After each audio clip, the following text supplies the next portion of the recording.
Hello, in this tutorial I will show you how to set the SIMU radio motor to manual mode using its remote control. This setting is valid for the electronic radio range of motors range E using simu-hz and simu-BHz radio technology with alternative or direct current. This applies both to 40 diameter motors T3.5 and to 50 diameter motors T5.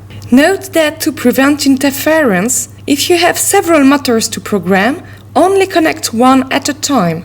If your roller shutter is fitted with flexible fasteners without stoppers, the motor is set to manual mode. After pairing the remote control by pressing up and down simultaneously until the motor responds, and after checking that the remote control moves the shutter in the right direction.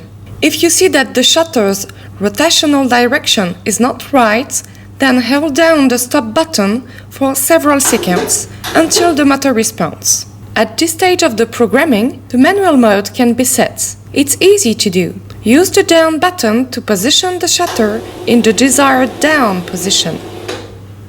Then adjust the position of the down limit switch. Hold down the stop and up buttons at the same time. The shutter will open by itself. Use the stop button to stop the shutter before fully opening, then adjust to the opening position desired.